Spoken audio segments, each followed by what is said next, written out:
Picture this. You wake up fully expecting that typical breezy isekai fantasy life. But instead, you're staring straight up at a 20-meter-long, 170-year-old dragon named Cartocoxis. And, oh yeah, she happens to be your mother. But there's a massive catch here. She is glaring at you with pure, unfiltered, murderous intent.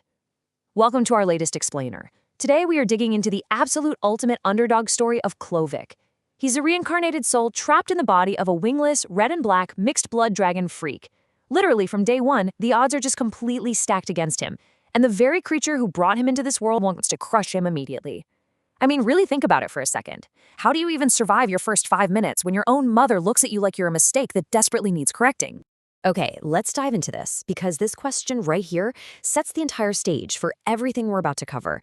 If you are starting at absolute rock bottom with a literal target on your back from the moment you take your first breath, how on earth do you make it to day 2?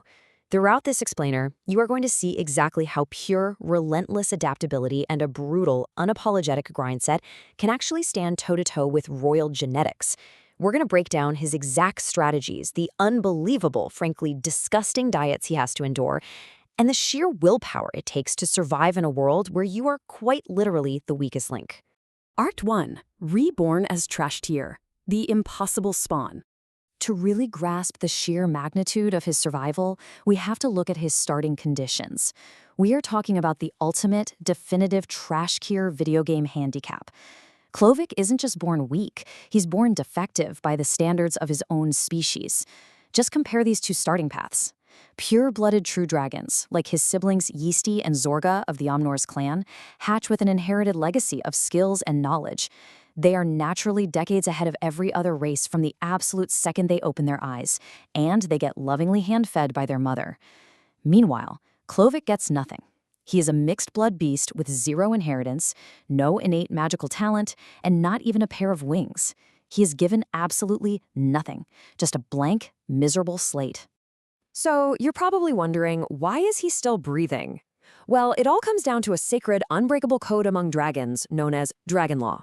If you consume the flesh and blood of your own kind, the punishment is unfathomably brutal. Your scales are ripped off, your tendons are pulled out one by one, and your soul is literally burned in the dragon heart furnace. No joke. This terrifying piece of legislation is the one and only reason Cartocoxis lowers her claw and doesn't just squash Klovik on the spot. Instead, she opts to ignore him, leaving him to fend for himself in the dirt, fully expecting him to just starve to death. Act 2. The Touty Bloodline System. Activating the cheat code. But here's the thing. Our protagonist isn't just a helpless beast. He has the mind of a reincarnated human. And just as he's lying there, battered and bruised, staring death right in the face, the catalyst for his entire survival kicks in. The RPG mechanics of his new reality activate. Now, what's really interesting about this slide is this exact system, the Shanghai Catalog Modifier.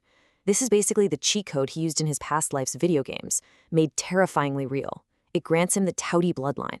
Its core function, it unlocks an innate talent that allows him to devour absolutely everything for power. This devour all mechanic instantly becomes his primary tool for leveling up. He doesn't need an inherited legacy or a fancy royal bloodline. He just needs an unstoppable appetite. Act 3. Scavenging for vitality. The early game grind. But having a high-tier devourability means absolutely nothing if you have no food, right? Klovik has to drop his human ego completely if he wants to farm his early game stats. He has to start from the absolute rock bottom of the food chain. And when I say bottom, I mean literally eating the ground. Step 1 of his survival? Gnawing on raw dirt and grass just to get base nutrients to heal his initial injuries. A true zero-calorie diet. Step 2? While his royal siblings are fast asleep, he scavenges their discarded eggshells. They taste like stale, rock-hard crackers flavored with rotten fish, but they are packed with pure, concentrated dragon vitality.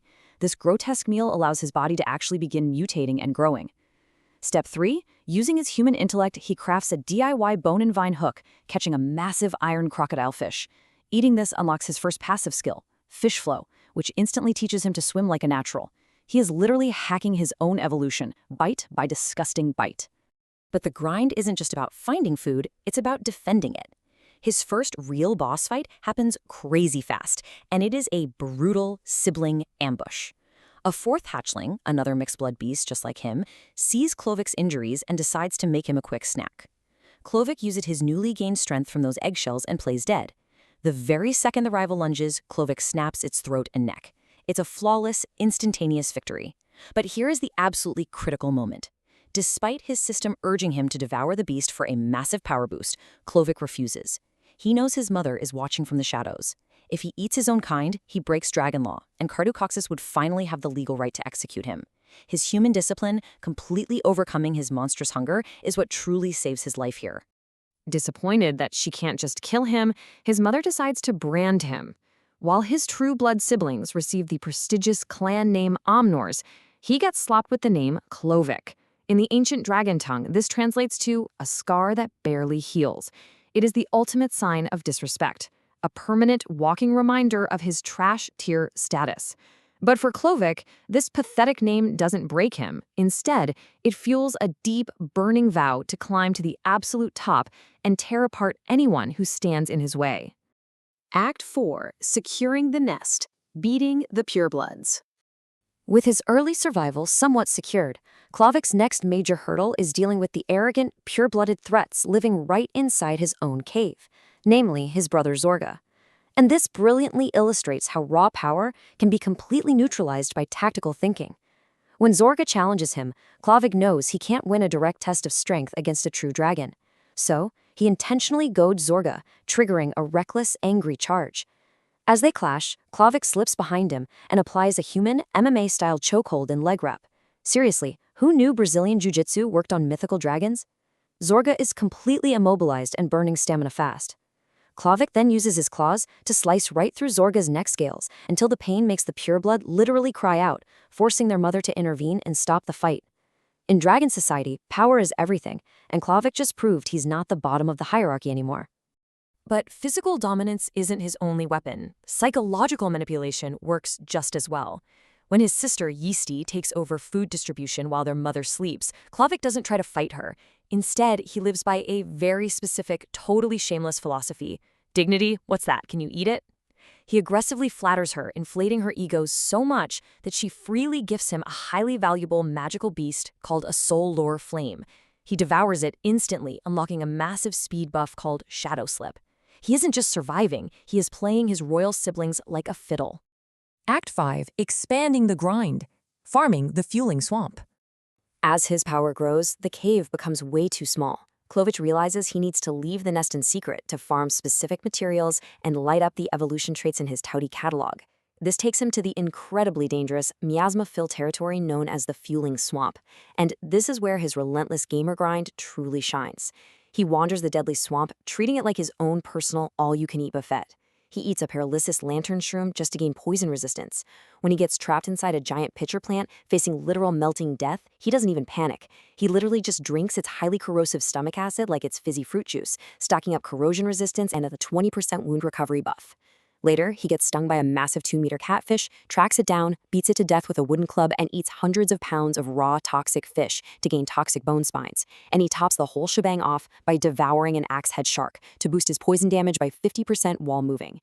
He is methodically transforming his trash-tier body into an absolute biological weapon.